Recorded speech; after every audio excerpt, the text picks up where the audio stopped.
when is the second coming gonna happen? Oh my goodness. It's already happened, buddy. End times are upon us. What happens after we die? How does prayer actually work? What's heaven like? Or hell, for that matter? On this show, we interviewed Christian ministers from a Swedenborgian denomination to explore the biggest philosophical and religious questions of all time. Join us for some big spiritual questions.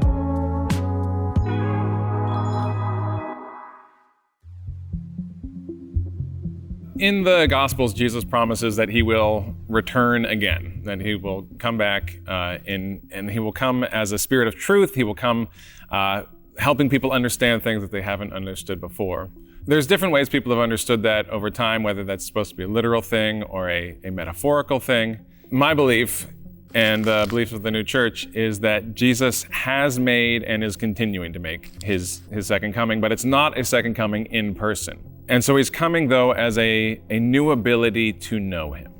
But we also believe that he called Emanuel Swedenborg to write about a deeper meaning in the Bible, to write about what heaven and hell are like, primarily so that there would be a new ability to see Jesus in the pages of the Bible. When someone goes to those works that Swedenborg wrote, we believe called by God to write, and they allow you to see the Lord more fully and more deeply and more completely, and really come to know him better, to actually live by his word better and have a deeper relationship with him. That's where the second coming takes place, is in that deeper sight and deeper relationship with the Lord that's now possible.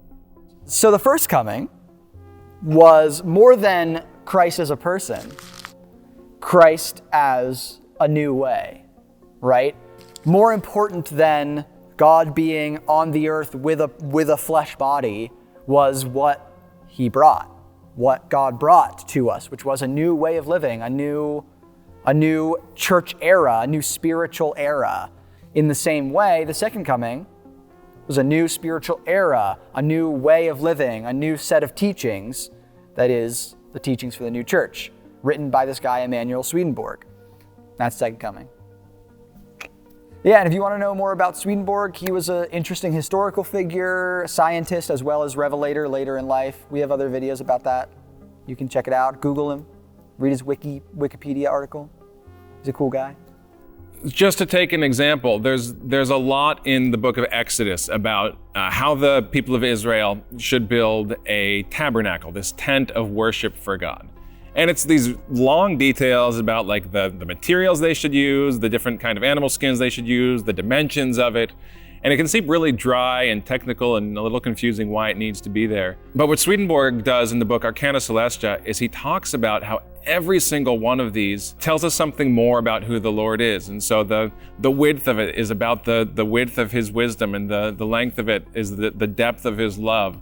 And how each material used gives another little facet to help us know more about the mercy of the Lord. And so that's the kind of thing that we see through the works of Swedenborg that allows us to see the Lord more fully in every page of Scripture in ways that were a little bit invisible without that, where you might not have been able to see how this relates to God or how this relates to my everyday life. We have a new understanding of the Scriptures, looking not just at what's on the printed page, but at the spirit that is within it. A new understanding of who God is and our relationship with God. The second coming is this being made available to us, so we can have conversations like this, so we can think about the real nature of spirituality, the real value of religion, what God is, and how we can experience the fullness of blessing because of God. That's what the second coming is. I think people can feel like things are a little apocalyptic at the moment, and maybe, God's going to come and smash things and start things over soon. So the New Church would say that's not what's going to happen. That's talking in literal terms about spiritual things.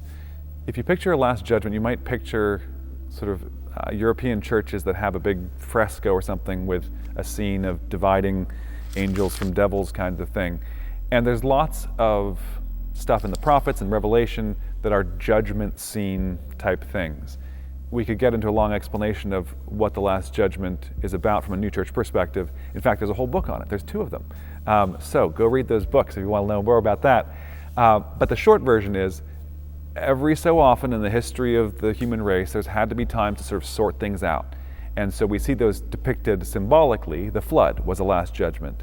When Jesus died on the cross was another last judgment. And another one is depicted in the book of Revelation, which then, after that sorting out happened, things in the spiritual world, the New Church would say, and things in the natural world had to be sorted out. Once they're put right, then a new thing can be begun. It's a version of what the Lord was even doing when he was on earth, where he was casting out demons, putting them back in their place, sorting things out, so that then a new society can move forward. Yeah, for someone who expects the literal prophecies to be fulfilled from the book of Revelation about the second coming and the end times and things like that, I would encourage you to go to the Old Testament and look at the prophecies of what it would be like when Jesus would come, when the Messiah would come. Because those prophecies use very similar language. This idea of the sun being darkened, the moon turning to blood, stars falling from the sky. It sounds like there's going to be this huge cataclysm. There's also imagery used about his coming. He's going to be this warrior who tramples the heads of his enemies. And so just based on a literal reading of those prophecies from the Old Testament, you would think when the Messiah comes, no one's going to miss it. And yet Jesus comes and he's born and laid in a manger. There's no huge earth-shattering signs. It's the small things he does. And he always uses that illustration of the kingdom of heaven being like something small and hidden that grows into something larger.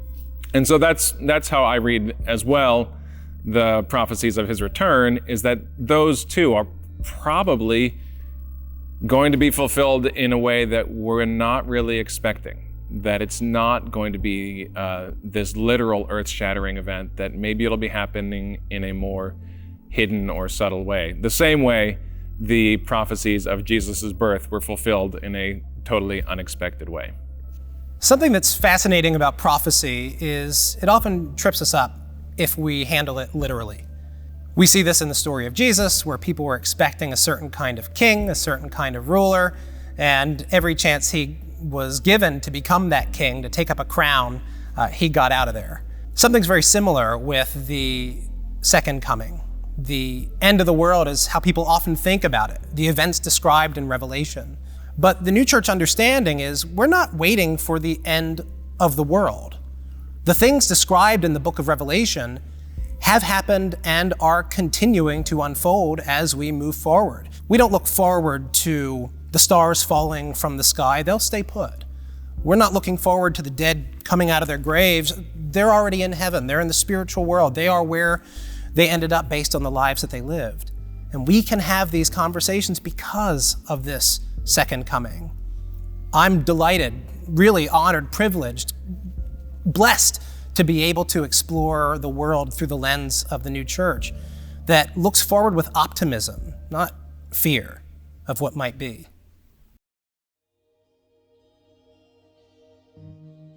We can also see this idea of the second coming as a personal experience, because the process of humanity is a macrocosm, a big scale of what happens inside a person.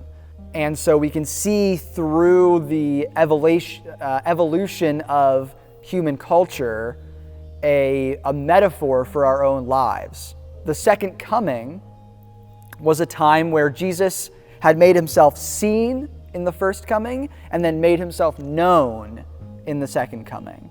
Know who he really is, know what God really values, know what God really wants for you.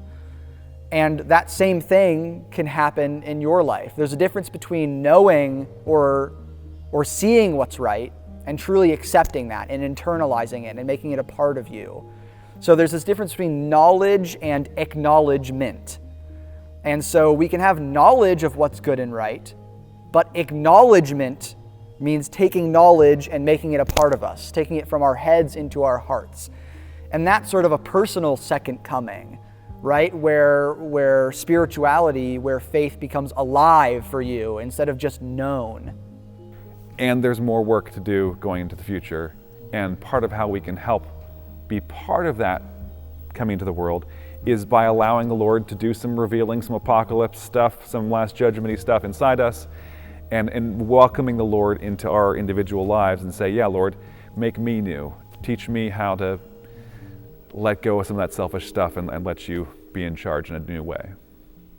I see it all the time with people where it's a second coming of our heart. It's where our hearts come alive in brand new ways.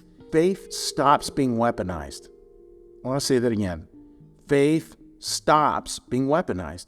We're no longer using it to beat anybody up. We're using it as a healing balm, as a way to help the world, as a way to share this experience that we've had with others. And it's not, again, like this is so true. We need to say this about love and Jesus again and again.